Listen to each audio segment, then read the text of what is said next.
À ceux qui doutent, qui se questionnent sur la foi et la science, découvrez Souviens-toi, l'émission qui explore la vérité biblique avec une perspective moderne. Rejoignez-nous chaque dimanche à 3h sur Hope Channel et la Hope Media Haïti. Souviens-toi, une expérience captivante pour nourrir votre curiosité intellectuelle et apaiser votre soif spirituelle. Plongez-vous dans des discussions profondes et éclairantes sur l'existence, la foi et la conciliation entre la Bible et la science dans Souviens-toi. Parce que la vérité peut être aussi fascinante que complexe. Souviens-toi, votre rendez-vous hebdomadaire pour explorer la sagesse biblique avec un regard moderne. Ne manquez pas ce voyage captivant chaque dimanche à 3h sur Hope Channel et la Hope Media Haïti. Souviens-toi!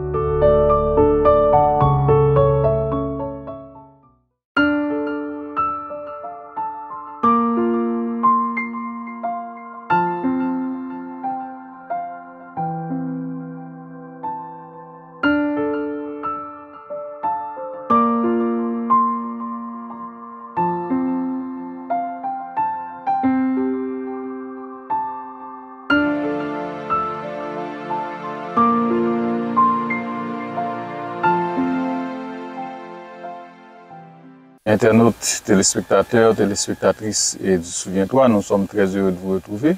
C'est pourquoi nous vous saluons dans le précieux nom de notre Seigneur et Sauveur Jésus-Christ. En fait, nous sommes là aujourd'hui pour une nouvelle émission et c'est toujours avec notre ami Franck à qui nous disons bonjour. Bonjour Mackinson et bonjour à nos téléspectateurs et téléspectatrices de Souviens-toi. C'est toujours le même plaisir d'entrer chez vous et de vous apporter votre émission Souviens-toi. Ok, merci. En fait, dans l'émission antérieure, nous avons commencé par parler de la postérité d'Adam et de sa femme Ève. Donc, nous avons parlé de la naissance de Caïn et son frère Abel et jusqu'à donc on a découvert en fait l'histoire nous a rappelé que Caïn finalement avait tué son frère après l'histoire du sacrifice qu'ils ont offert à Dieu. Donc parce que Dieu a jeté un regard favorable sur l'offrande d'Abel qui est le petit frère de Caïn. Et cela a soulevé ou a suscité un sentiment de jalousie chez Caïn jusqu'à mettre fin à la vie de son frère. Et aujourd'hui, je voudrais qu'on continue à réfléchir sur Caïn et ainsi que en fait, tout le reste de l'histoire qui va se dérouler. Et donc, nous avons vu que malgré Caïn a causé cet acte, a causé ce meurtre, eh bien, il a eu quand même une postérité. Et par exemple, lorsqu'on lit les versets 17, nous sommes au chapitre 4 du livre de la Genèse, il nous dit « Caïn connut sa femme, elle conçut et enfanta Enoch. » Et après avoir donné naissance à Enoch, l'histoire nous dit que il bâtit ensuite une ville et il donna à cette ville le nom de son fils. Voyez-vous dans cet acte le fait que Caïn, après la naissance de son fils, il a décidé de bâtir une ville et donner le nom et donner à cette ville le nom de son fils. Ok. Et il faut lire cette histoire de Genèse chapitre 4 dans l'esprit du jugement de Dieu au chapitre 3. Okay? C'est Dieu lui-même qui est intervenu, qui a fixé le sort de chaque protagoniste de l'histoire, et Dieu avait annoncé au serpent, au diable, qui a été personnifié par le serpent, qu'il y aura deux postérités sur la terre. Il y aura d'un côté la postérité du serpent, de Satan, et la postérité de la femme. Et Dieu avait dit que ces deux postérités ne s'entendront jamais. Il y aura toujours une guerre entre les deux. Et cette guerre, c'est la postérité de la femme qui va la gagner. Et ce que nous voyons, c'est que Ève, lorsqu'elle a donné naissance à Caïn et Abel, elle pensait que elle était en train d'accoucher le plan qui a été annoncé par Dieu, en ce sens qu'il avait mis au monde celui qui allait la racheter de sa chute. Mais l'histoire nous prouve que ce n'est pas exactement le cas. Ce qu'elle avait mis au monde en réalité, c'était deux représentants de ces deux postérités. Au point que, finalement, Caïn vient personnifier la postérité du serpent et il a mis fin à la vie de son frère qui était un fidèle observateur de la loi de Dieu. Mais qu'est-ce qui va se passer maintenant? C'est que Caïn, selon le verset que tu viens de lire, le verset 17, Caïn va poursuivre son plan de se dresser contre Dieu. Dieu avait dit à Caïn, au verset 12, tu seras errant et vagabond sur la terre. Tandis qu'au verset 17, le texte nous dit, Caïn connut sa femme, elle conçut et enfanta Enoch. Et qu'est-ce qu'il fait? Il bâtit une ville. Que signifie bâtir une ville? Donc c'est bâtir une ville, c'est se stabiliser. La sédentarité. Ouais, c'est une mesure contre le nomadisme. Ok? Ça, c'est installer la sédentarité. Donc, Caïn dit, ok, je décide maintenant de ne plus errer et vagabonder sur la terre. Et qu'est-ce qu'il fait? Il donne à cette ville le nom de son fils. C'est-à-dire, Caïn poursuit son plan d'exalter l'homme à la place de Dieu. Il veut construire quelque chose de grand. À ce quelque chose de grand, il donne le nom de son fils. Le Caïn, c'est un vrai humaniste. Il met Dieu dehors et il remplace. Il met l'homme à la place de Dieu. Et c'est ça, c'est ce plan que Caïn commence à mettre en œuvre. Il bâtit une ville et il donna à cette ville le nom de son fils.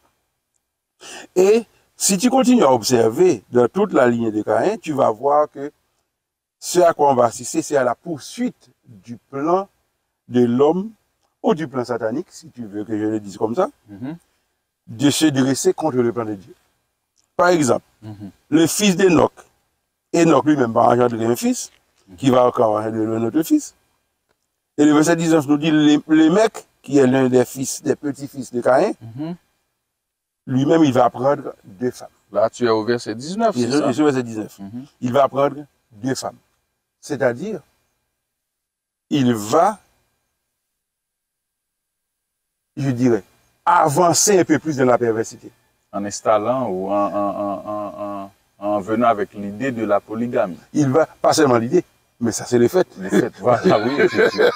C'est-à-dire, voilà. Il va installer il l'a matérialisé. Il va installer une nouvelle pratique. Notez que Dieu, c'est ce qu'il a fait. Il a créé un homme. Ensuite, il a pris de cet homme une femme.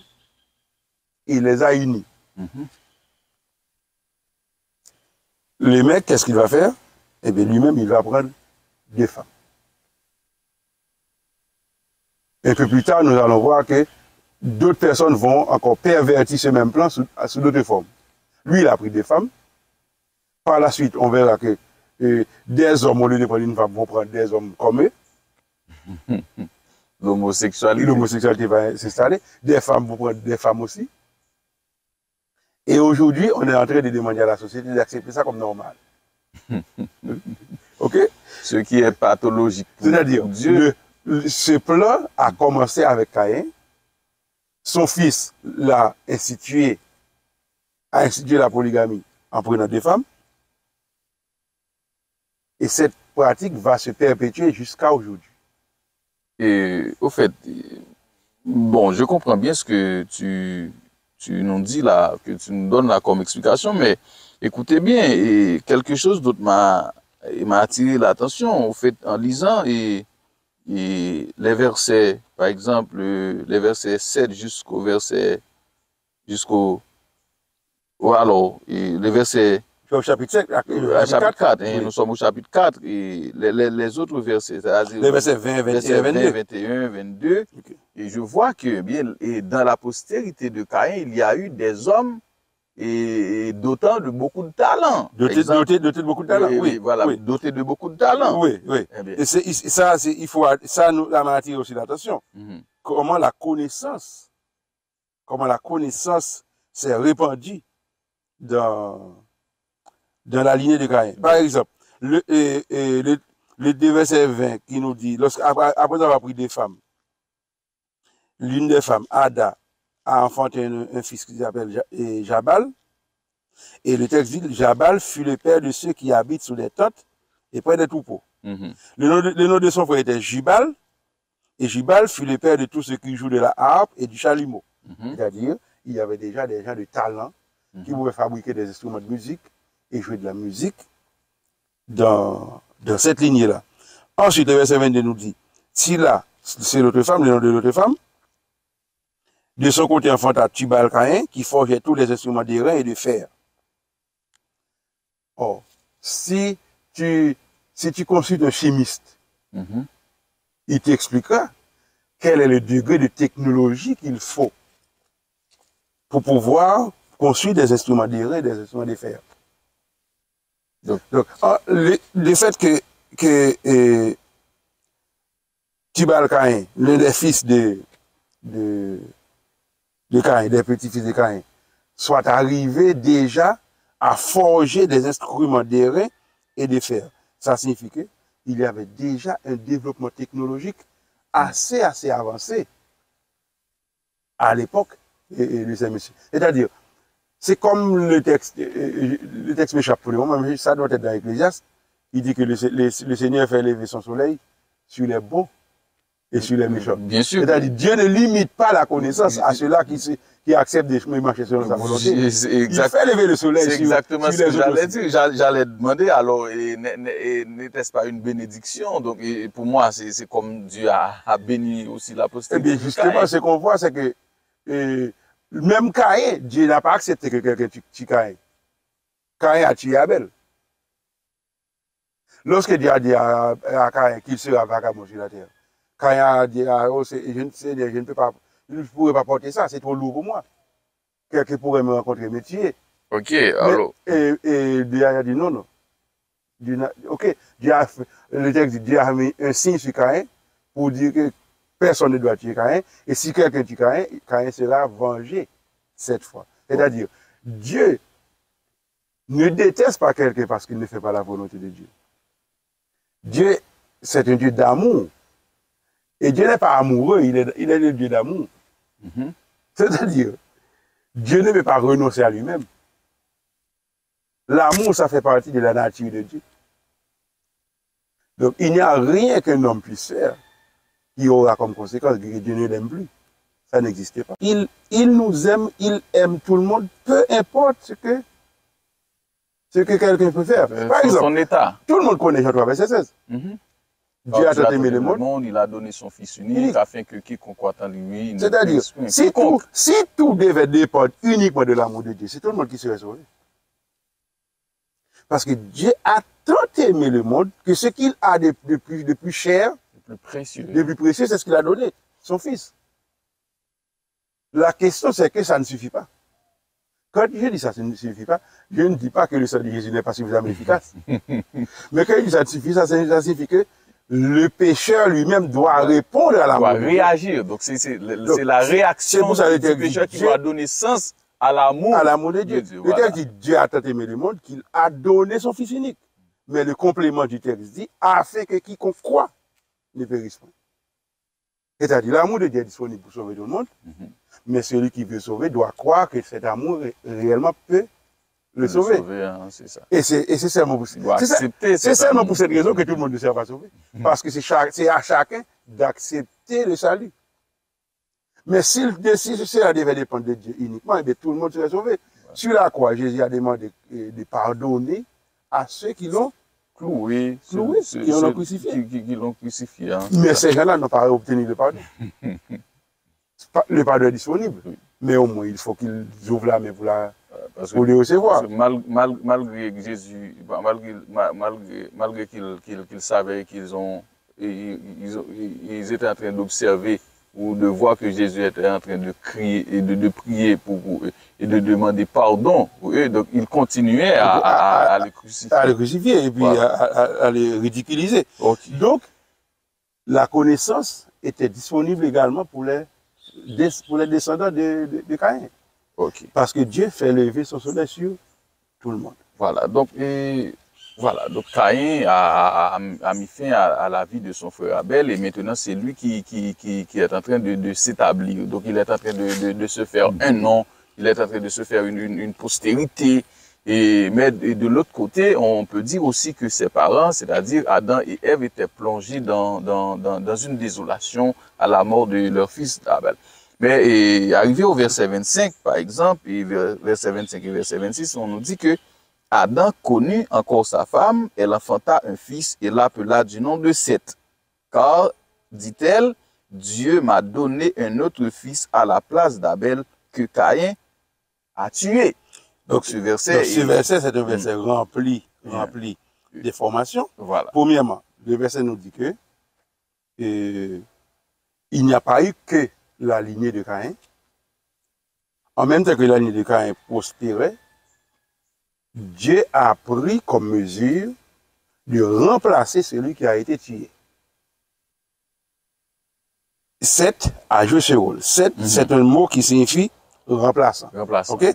Seth dérive justement de ce mot qui signifie mettre ou bien remplacer, remplacer. Donc, Seth remplace Abel, que Caïn a tué. Deuxième information que l'on peut trouver dans ce texte, c'est la prise de conscience de Ève. Mais d'abord, avant d'arriver là, que doit-on voir dans la naissance de Seth? C'est de ça que je vais parler. C'est que la naissance de Seth fait renaître l'espoir.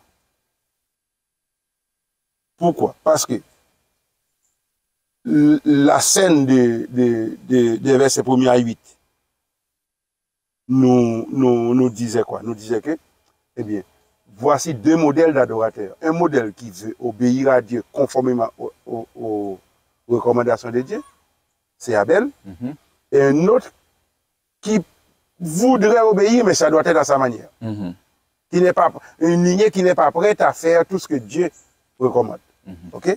Et tu sais que j'ai dans mon ouvrage Adventisme liquide, j'ai forgé le terme caïnisme pour parler de ces adorateurs qui sont disposés à rendre culte à Dieu une fois par semaine, mais que Dieu doit accepter le culte comme à leur manière. Il l'offre à leur manière. Ce n'est pas à la manière de Dieu, mais c'est à leur manière. Puisqu'ils vivent en 2024, eh bien, ils disent, OK, Dieu doit s'adapter à notre temps moderne, nous allons offrir à Dieu un culte moderne. Donc ce n'est pas un culte comme Dieu le demande, mais c'est un culte comme eux, ils l'entendent. Donc c'est comme un culte qui se conforme au siècle présent. C'est un culte conforme au siècle présent. C'est ce que j'appelle le culte volontaire. Volontaire, ok. C'est-à-dire que Abel a offert un culte ordonné, c'est-à-dire selon la volonté de Dieu. Selon l'ordre. Selon l'ordre donné par Dieu. Ces deux versets nous disent, les versets 25 et 26, que Seth est né et Ève a conscience que Seth est né pour remplacer. Et comment tu peux expliquer que Ève a eu conscience que Parce que lorsque Caïn était né, qu'est-ce qu'Ève avait dit? Ève avait dit, j'ai formé un homme. C'est-à-dire, c'est comme si pour elle, la promesse de Dieu va s'accomplir, mais c'est sur la force de mes capacités biologiques. Et je vais essayer de dire cela, mais c'est peut-être dans la même idée. Donc c'est comme pour dire que c'est Ève qui a pris l'initiative, mais Dieu a juste été il a juste contribué. Oui, il a apporté son aide. Ça, c'est son aide. C'était ça sa lecture. Et ça a donné Caïn comme une catastrophe. Mais maintenant, elle dit, Maintenant, qu'est-ce qu'elle dit? Dieu m'a donné un autre fils. Maintenant, elle prend conscience que le plan de Dieu va se réaliser et que c'est elle qui va contribuer à ce plan. Mais c'est pas elle qui établit le plan. C'est pas elle qui exécute le plan. C'est Dieu qui exécute le plan. N'est-elle pas aussi en train de faire une différence pour dire que Caïn était son fils, mais Abel était le fils de Dieu et que Seth qui va remplacer Abel? Justement. C'est comme si Caïn, c'est le fils d'Ève. Mais Seth, ça c'est le fils de Dieu. Ok, biologiquement, c'est pas mes entrailles, mais ça c'est le fils de Dieu. C'est comme si Ève prend conscience de ça. Et le verset 26 va encore nous permettre de mieux affirmer ce que nous sommes en train de dire. Parce que lorsque Seth lui-même va avoir un fils qu'il appellera Enoch, le texte dit c'est alors que l'on commença à invoquer le nom de l'Éternel. C'est-à-dire, depuis après la mort d'Abel, jusqu'à la mort de Seth, le nom de Dieu était mis en parenthèse. Parce que c'est la postérité de Caïn. C'est Caïn qui prospérait. C'est la ligne de Caïn qui prospérait. Mais avec la naissance de Seth, maintenant, le nom de Dieu commence à être invoqué parce que le fils de Seth va évoquer le nom de Dieu. Et à partir de ce moment, nous allons entrer dans le chapitre 5. Or, qu'est-ce que nous allons voir? Regardez bien. Le chapitre 5 va nous dire, voici le livre de la postérité d'Adam. Qu'est-ce que ça signifie? Voici la postérité d'Adam. Et Caïn lui-même et sa postérité. Est-ce que ce n'est pas la postérité d'Adam? Bon, à mon avis, non, puisque Caïn, lui, il a décidé, par exemple, après la naissance de son fils, de bâtir une ville et donna à cette ville le nom de son fils. Il y a beaucoup d'enseignements qu'il faut tirer. Il faut d'abord comprendre que si la Bible contient beaucoup d'histoires, la Bible n'est pas un livre d'histoire. S'il y a une histoire dans la Bible, cette histoire, c'est pour cela que nous l'appelons une histoire sacrée. C'est l'histoire du salut. Quand nous disons histoire sacrée, cela ne veut pas dire que tout ce qui est dans cette histoire est positif. Ce n'est pas ça le sens du mot sacré. Tout ce qui est ici, c'est bien, c'est positif. Ça signifie que ça, c'est la conception de l'histoire que Dieu veut nous transmettre. Et Dieu est en train de nous dire ici, c'est vrai que Caïn, biologiquement, si on lui administre un test d'ADN, le test va révéler qui est le fils d'Adam. Mais spirituellement, il est le fils du serpent. Parce qu'il a suivi exactement. Parce qu'il a préféré marcher dans la lignée du serpent. Dieu avait dit, ta postérité et sa postérité, la postérité de la famille écrasera la tête de ta postérité. Eh bien, Caïn est dans la postérité du serpent. C'est Seth qui va s'inscrire dans la postérité d'Adam, que Luc, plusieurs milliers d'années après, lorsqu'il va écrire une généalogie de Jésus, va nous présenter Adam comme fils de Dieu. Donc Seth, c'est un fils de Dieu. Donc, nous avons d'un côté la postérité de Caïn. Ok? Caïn connu sa femme, Enoch, Irad, etc. Jusqu'à les mecs et le reste. Maintenant, ça c'est la postérité d'Adam. Et comment commence la postérité d'Adam? Adam, âgé de 130 ans, va engendrer un fils à sa ressemblance, selon son image, et lui donna le nom de Seth. Ça signifie qu'ici, selon son image ici, il faut comprendre que ça, c'est pas quelque chose de biologique seulement. Mental, ça signifie que spirituellement, Seth sera un fils conscient qu'il n'est pas là par hasard, qu'il est inscrit dans un plan de rédemption, que le péché a fait irruption sur la scène et a perverti le plan de Dieu, et que Dieu est en train de corriger ce problème à travers un fils qui devra naître et mourir à la place des pécheurs. Eh bien, Seth est conscient que lui-même, il s'inscrit de cette lignée-là. Et si vous voulez, par analogie, et en disant cela que Adam a créé ou bien a donné naissance à engendrer et un fils, et à son image et selon sa ressemblance, par analogie, on pourrait dire que Seth avait aussi été créé à l'image de Dieu, puisque Adam, lui, a été créé à l'image de Dieu et selon sa ressemblance. Et nous comprenons que dans ce cas, être créé à l'image de Dieu ne signifie pas avoir des bras, des jambes, des yeux, mais une ressemblance physique. Ça ne signifie pas une ressemblance physique, mais ça renvoie surtout à, je dis, à une postérité spirituelle, à une ressemblance de Dieu en termes de caractère. Le reflet du caractère de Dieu. Et voilà pourquoi nous constatons, plus le temps passe, moins les hommes sont à l'image de Dieu. Si nous voulons rester à l'image de Dieu, nous devons faire comme il est dit. Je crois que ça doit être dans 2 Thessaloniciens 3, verset 18 à peu près. Je peux me tromper probablement, mais je vais dire le texte auquel nos internautes puissent vérifier ça, parce que je ne suis pas sûr que le verset que je donne, c'est exactement ça. Mais ce texte, il dit, nous tous qui, comme dans un miroir, contemplons la gloire du Seigneur, nous sommes transformés en la même image de gloire en gloire. C'est-à-dire, si nous voulons continuer à ressembler à Dieu, nous sommes obligés aujourd'hui de contempler Jésus comme si nous étions de nous regarder dans un miroir.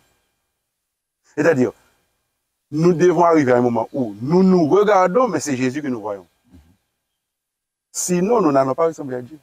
Parce que la ressemblance, ce n'est pas une question physique, c'est une question de caractère, c'est une question spirituelle. Ok, et tandis que tu réfléchis sur la postérité et d'Adam à travers 7, mais arrivé au verset 21, par exemple, je vois un nom dans la postérité de 7. Justement. Enoch. Tu as fait une excellente remarque. Une excellente remarque. Et je vois que Caïn aussi a un fils, donc son fils s'appelait aussi Enoch. Mais il faut voir le parcours de ces deux Enoch. C'est une excellente remarque que tu fais. Caïn connut sa femme. Elle enfanta un fils auquel il donna le nom d'Enoch. Ensuite, il bâtit une ville et il donna à cette ville le nom de son fils Enoch. Donc, le nom du fils de Caïn, Enoch, sert à glorifier l'homme. Or, lorsque nous lisons au chapitre 5 maintenant, verset 21, Enoch, alors, Jéred, âgé de 62 ans, verset 18, engendra Enoch. Ensuite, le verset 21, le texte va nous dire, Enoch, âgé de 65 ans, engendra Métuséla. Après la naissance de Métuséla, Enoch marcha avec Dieu 300 ans. Et la conclusion est encore plus je dirais, merveilleuse. Il engendra des fils et des filles. Tous les jours d'Enoch furent de 365 ans. Verset 24, Enoch marcha avec Dieu. Puis, il ne fut plus parce que Dieu le prit. Donc, constatons maintenant comment un Enoch, celui de Caïn, va servir naissance à un mec qui a pris 2 femmes. Ok, non, mais lui-même, son propre nom, ça va servir à glorifier l'homme, à exalter l'homme, ok, à placer l'homme au centre de tout, à faire croire à l'homme qu'il peut tout sans passer par Dieu, il n'a pas besoin de Dieu. Mais l'autre Enoch, l'Enoch qui se trouve dans la lignée de Seth, la lignée de la postérité d'Adam, fils de Dieu, eh bien, cet Enoch, lorsqu'il aura donné naissance à un fils, ce fils-là va être pour lui une occasion pour comprendre comment il doit marcher avec Dieu. Le texte nous dit, Enoch marcha avec Dieu après la naissance de son fils 300 ans. Et il a tellement marché avec Dieu que finalement le texte nous dit, il ne fut plus parce que Dieu le prit. C'est-à-dire, il a développé une telle complicité, une telle amitié, une telle intimité avec Dieu. Une telle communion. Et finalement, Dieu a dit, mieux vaut que cet homme habite un peu plus près de moi. Au lieu de pouvoir venir le visiter chaque jour, ici-bas, je le prends. Et Dieu le prend. Les deux postérités, les deux lignées ne peuvent pas se concilier. C'est deux modèles qui n'ont pas de possibilité de marcher côte à côte ou de se mélanger. Cette possibilité n'existe pas. Ça, c'est une remarque importante à faire dans la postérité d'Adam. Mais le chapitre 5 nous dresse la postérité d'Adam à partir de 7 jusqu'à Noé. Jusqu'à Noé. Jusqu'à Noé. Yeah. Jusqu'à Noé. OK? Parce que le dernier verset va nous parler de Noé qui va lui-même engendrer trois fils, Sem, Cam ou Cham, Cam et Japheth. Mais au début du texte, le début du chapitre, le texte nous rappelle, lorsque Dieu créa l'homme, il le fit à la ressemblance de Dieu. Il créa Adam et Ève. Il les bénit. Il les appela du nom d'homme lorsqu'ils furent créés. Adam, âgé de 130 ans, engendra un fils à sa ressemblance. Notez que le texte nous rappelle que l'homme a été créé à la ressemblance de Dieu. Et maintenant que l'homme engendre un fils, le texte nous dit que ce fils est à la ressemblance de l'homme. De l'homme qui l'a fait, qui l'a engendré. Or, nous savons que cet homme avait déjà deux fils, notamment Caïn qui est vivant, parce que Caïn a tué l'autre, Caïn qui est vivant, et le texte nous a présenté une postérité de Caïn qu'il n'a pas mélangée avec la postérité de l'homme. Encore une fois, c'est pour comprendre la dimension spirituelle de la démarche. Intéressant. Hein? OK? Pour beaucoup de personnes, lorsqu'on parle de dimension spirituelle, ils pensent que, certaines personnes pensent que ça signifie que c'est vide de toute matière. Non, ce n'est pas de ça que nous voulons. Nous voulons dire, la lignée n'est pas une lignée physique. C'est une lignée spirituelle. Mais c'est une lignée spirituelle qui se réalise dans des gens physiques. OK? Eh bien, lorsque moi j'ai pris du temps pour faire un petit calcul de curieux. Pourquoi? J'ai essayé de comprendre au moment où Jéred, au verset 18, âgé de 162 ans, a engendré Enoch, où était Adam? Où était Adam? Mais qu'est-ce que j'ai trouvé? J'ai trouvé que Adam était encore vivant, parce que le verset 5 nous dit que tous les jours qu'Adam vécut furent de 930 ans, puis il mourut. Donc Adam est mort à 930 ans. Or, à la naissance d'Enoch, quel âge avait Adam? Mon calcul m'a donné 622 ans. Adam avait 622 ans lorsque naît Enoch. Enoch, c'est la septième génération après Adam. Adam a engendré 7, c'est engendré Enoch, Enoch a engendré Kénoch, Kénoch a engendré Mahalaleel, Mahalaleel a engendré Jéred, et Jéred a engendré Enoch. Enoch, c'est la septième. Dans l'épître de Jude, on parle d'Enoch le septième, après Adam. Donc, Enoch était, je dirais, un petit-fils d'Adam qui a connu Adam et qui a vécu avec Adam, puisque Adam avait 622 ans, 622 ans, et Adam va mourir à 930 ans. Ça signifie que Enoch a eu le temps de vivre auprès d'Adam pendant 308 ans. Donc pendant 308 ans, Enoch a pu vivre aux côtés de son grand-père, de son arrière-grand-père, d'Adam. Donc, ça signifie quoi? Que Enoch, lorsqu'on le texte dit qu'il a marché avec Dieu, c'est comme si Enoch a eu l'opportunité d'écouter l'histoire à partir de la version originale. De s'asseoir au pied de son arrière-grand-père pour apprendre. Pour apprendre l'histoire. Et lorsqu'il a eu son premier fils lui-même, il a mieux compris l'histoire. Et généralement, ceux qui ont de l'expérience dans ce domaine comprennent que la famille est une école où l'homme apprend à devenir sage, à devenir tolérant, patient, et à comprendre qu'est-ce que ça signifie la patience de Dieu, l'amour de Dieu. Et bien, c'est ce qui est arrivé avec Enoch. Il a compris cette dimension-là. Et il l'a tellement bien compris qu'il a été enlevé par la suite. Il n'est même pas passé par la mort. Dieu l'a pris. Et pourquoi j'ai fait ce calcul, c'est que je voulais voir, j'ai voulu comprendre où était Adam au moment où Enoch a été enlevé. Et Où était Adam? Adam était déjà mort. Adam était déjà mort parce que Enoch va vivre pendant 365 ans.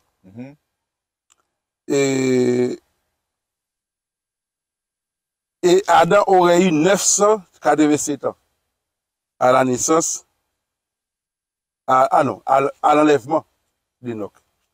Ce qui me permet de dire que Enoch a été enlevé 57 ans après la mort d'Adam. Donc Enoch a vécu encore sur la terre 57 ans après la mort d'Adam. Donc Adam n'a pas vécu, n'a pas connu l'expérience d'enlèvement d'Enoch.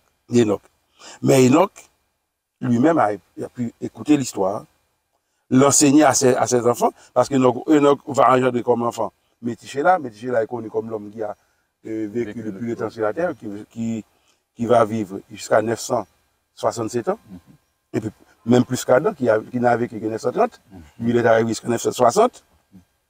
Métichéla lui-même va engendrer les mecs, qui va faire différemment du Lémec de Caïn. Le Lémec de Caïn a pris des femmes, mais le Lémec de la ligne de Seth, qu'est-ce qu'il va faire lui-même? Il va engendrer un fils auquel il va donner le Noé. Oui. Et ce Noé, qu'est-ce qu'il va faire? C'est à travers lui que Dieu va restaurer l'humanité. Lorsque l'humanité atteindra un point de non-retour, un point où Dieu est obligé d'intervenir pour empêcher à l'iniquité d'exterminer la grâce, parce que l'iniquité se répandait à une vitesse telle, est-ce que nous verrons au chapitre 6, à la prochaine émission, nous verrons ça au chapitre 6, il ne pouvait plus supporter le péché. Eh bien, par qui va-t-il préserver la race humaine pour pouvoir accomplir le plan de mettre l'inimitié entre la femme et faire en sorte que la postérité de la femme puisse écraser la tête du serpent? C'est à travers Noé. Oui. Donc, la postérité de Seth. La postérité de Seth, la postérité d'Enoch, la postérité de Lémec. De Lémec, c'est okay? ça. Donc voilà, si tu veux, une partie de l'enseignement que ces versets contiennent et qu'ils nous livrent et qui nous permettent de comprendre comment Dieu, dès le départ, je dirais, le grand conflit est là et comment lui-même, j'allais dire intervient. Il n'intervient pas. Il fait mieux que ça. Il contrôle. Voilà. Il contrôle l'histoire. Il dirige. Il dirige les événements. C'est comme l'homme est libre. Voilà, c'est comme une barque qui est en train de faire face à de grandes tempêtes, de grandes vagues. Ouais. Des vagues, voilà. Et puis Dieu il contrôle la barque. Ok. Et dans l'océan, il y a des courants que l'on peut même observer à l'œil nu, presque à la surface, mais dans le fond, il y a ce qu'on appelle les grands courants marins. Mais ces grands courants-là, c'est eux qui déterminent ce qui se fait à la surface. Dieu, dans l'histoire, ce sont les grands courants. Et l'homme, c'est les petits courants à la surface. Oui. Donc l'homme agit, mais Dieu contrôle, il détermine. Il détermine, c'est ça. Ok, c'est lui qui établit les conditions pour agir. Donc, l'amour de Dieu est encore une fois en train de se manifester. Et ce texte-là nous aide à comprendre comment le puzzle prend place. Et c'est ça aussi que nous devons comprendre lorsqu'on lit par exemple une généalogie de Jésus-Christ présentée par Luc, qui parle de Joseph, et qui remonte à Adam, et qui pour terminer nous dit Seth, fils d'Adam, Adam, fils de Dieu. D'accord, merci Franck et pour ces explications. Donc c'est un très bon sujet. Et c'est vraiment intéressant de nous instruire chaque jour sur ces belles histoires, parce que ces histoires, elles ne sont pas seulement belles, mais elles sont significatives également et elles sont instructives. Donc, chers internautes, auditeurs et auditrices, téléspectateurs, téléspectatrices, nous vous invitons toujours à suivre cette émission afin de nous rapprocher de Dieu davantage à travers sa parole. Et n'oubliez pas qu'ici c'est Souviens-toi.